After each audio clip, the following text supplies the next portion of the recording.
वज़ीर आज़म शहबाज शरीफ का GHQ का अलविदाई दौरा। Army chief general Asim Munir ने वज़ीर आज़म का इस्तकबाल किया। ISPR के मुताबिक GHQ के दौरे पर वज़ीर आज़म को गार्ड ऑफ ऑनर पेश किया गया। वज़ीर आज़म ने शहदा, गाजियों और उनके ख़ानदानों को खिराज तहसीन पेश किया।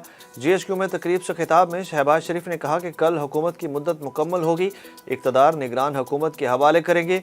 आर्मी चीफ ने मनसब संभालते ही मुल्क की तरक्की का प्लान बताया।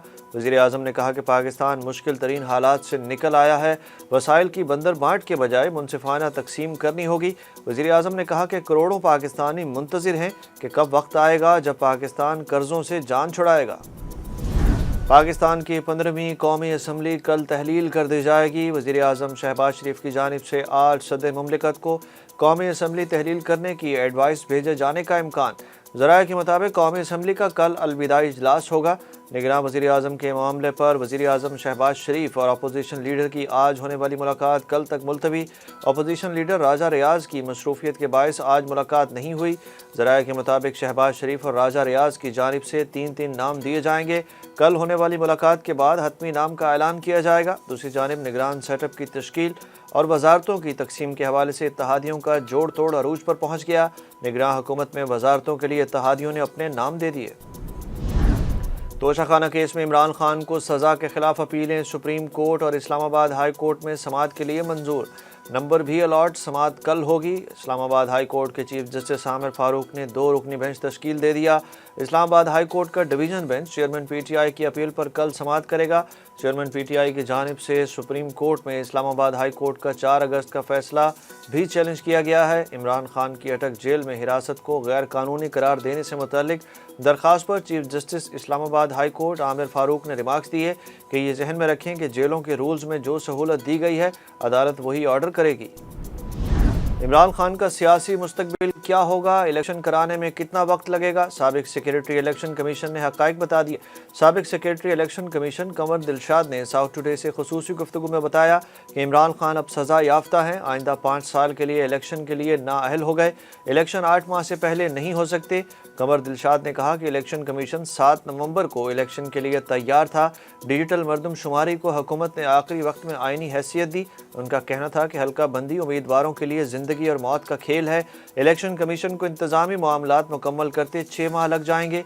साबिक सेक्रेटरी इलेक्शन कमीशन ने कहा कि इलेक्शन की तारीख देने का ऐलान सदर और इलेक्शन कमीशन दोनों के पास है। मुमकिन तौर पर सदर मुमलिकत इलेक्शन की तारीख देने के अख्तियार इस्तेमाल नहीं करेंगे। IMF की शर्त पर दिसंबर तक बिजली मरहलावार महंगी होती रहेगी। रवा माली साल बिजली सार्फिन की जेबों से 721 अरब रुपए इजाफी निकाले जाएंगे। वजारत खजाना ज़राए के मुताबिक सितंबर तक सहमाही एडजस्टमेंट की मद में बिजली 1 रुपये 25 पैसे फी यूनिट महंगी होगी। सितंबर से दिसंबर तक फ्यूल एडजस्टमेंट की मद में 4 रुपये 37 पैसे फी यूनिट बिजली महंगी होगी, जिससे 122 अरब रुपए मौसूल होंगे। जबकि सालाना रीबेसिंग की मद में 5 रुपये 75 पैसे बिजली महंगी करने से 560 अरब रुपए मौसूल होंगे। 3 वफाकी वज़रा ने इलेक्शन 2024 तक मुलतवी होने का इम्कान जाहिर कर दिया। वफाकी वज़ीर कानून आज़म नज़ीर तारण ने इंदिया दिया कि आम इंतखाबात जनवरी 2024 तक मुलतवी किए जा सकते हैं। इलेक्शन में 90 रोज़ के बाद 35 से 45 दिन का फ़र्क आ सकता है। वज़ीर दाखिला राना सनाउल्लाह ने कहा कि 2023 इलेक्शन का साल नहीं, निगरान वज़ीर आज़म के नाम का फैसला आज रात 10 बजे तक हो जाएगा। हल्का बंदियाँ हुई तो फरवरी या मार्च के पहले हफ्ते में इलेक्शन होंगे, जबकि वज़ीर दिफा ख्वाजा आसिफ का कहना है कि नवंबर में इंतखाबात हो जाएंगे। मखसूस हालात में इलेक्शन कमीशन 1 से 2 महीने के लिए इलेक्शन कराने में ताख़ीर कर सकता है। कौन बनेगा निगरान वज़ीर आज़म, हुकूमत और अपोजिशन अहम फैसले के करीब पहुँच गए। अपोजिशन लीडर राजा रियाज ने कहा कि निगरान वज़ीर आज़म के लिए 3 नाम फाइनल कर लिए। कल वज़ीर आज़म शहबाज शरीफ से मुलाकात में हतमी मशावरत होगी। वज़ीर आज़म और अपोजिशन लीडर अहम बैठक में निगरान वज़ीर आज़म के नाम पर हतमी मशावरत कल करेंगे। घरेलू मुलाजमत से मारपीट के केस में गिरफ्तार सिविल जज की अहलिया की जिस्मानी रिमांड की इस्तदा मुस्तरद कर दी गई। अदालत ने मुलजिमा को जुडिशल रिमांड पर जेल भेज दिया। इस्लामाबाद के डिस्ट्रिक्ट एंड सेशन कोर्ट की जुडिशल मजिस्ट्रेट शाइस्ता कुंडी की अदालत में पुलिस ने मुलजिमा सोमिया आसिम को जिस्मानी रिमांड मुकम्मल होने पर पेश किया। अदालत ने मुलजिमा को 22 अगस्त को दोबारा पेश करने का हुक्म भी दिया, जबकि जज के बुलाने पर मुलजिमा सोमिया आसिम रोस्टम पर आकर रो पड़ी। मुलजिमा ने कहा कि मेरा जितना मीडिया ट्रायल हुआ है खुदकुशी कर लेनी चाहिए। मैं हर तरह की तफ्तीश में शामिल होने के लिए तैयार हूँ। मुझे रात को शामिल तफ्तीश किया गया। मुझे रात 11:30 बजे तक दिमागी टॉर्चर किया गया। मैं 3 बच्चों की माँ हूँ। मुझसे अच्छा सलूक नहीं किया जा रहा। اسٹاک مارکیٹ میں آج انتہائی مندی کا دن، اختتام پر 100 انڈیکس 1000 سے زائد پوائنٹس کم ہو کر 47,429 پر بند ہوا۔ دوسری جانب روپے کی بے قدری کا سلسلہ آج بھی جاری رہا۔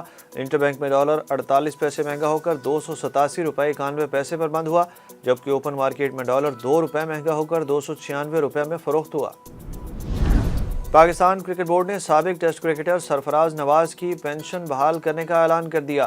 پی سی بی کے چیئرمین ذکا اشرف نے سابق فاسٹ بالر سرفراز نواز سے ملاقات کے دوران ان کی پنشن بحال کرنے کا اعلان کیا۔ ملاقات کے موقع پر سابق کپتان مصباح الحق اور محمد حفیظ بھی موجود تھے۔ پاکستان کرکٹ بورڈ کی مینجمنٹ کمیٹی کے سربراہ ذکا اشرف نے اس موقع پر سرفراز نواز کو پاکستان کرکٹ بورڈ کی کرکٹرز ویلفیئر پالیسی کے تحت ان کی تمام رکی ہوئی ادائیگیوں کا چیک حوالے کیا۔ پاکستان شاہینز نے دورہ آسٹریلیا میں اپنے پہلے ون ڈے میچ میں پاپوا نیوگنی کو 224 رن سے شکست دے دی۔ پاکستان شاہینز نے مقررہ 50 اوورز میں 8 وکٹوں پر 323 رنز بنائے۔ جواب میں پاپوا نیوگنی کی ٹیم 22 اوورز میں صرف 99 رنز بنا کر آؤٹ ہو گئی۔ اذان اویس اور عرفات منہاس نے نصف سنچریاں سکور کیں۔ فیصل اکرم نے 5 وکٹیں حاصل کیں۔ پاکستان شاہینز کل آسٹریلیا کے دورے کا دوسرا اور آخری ون ڈے میچ کھیلے گی۔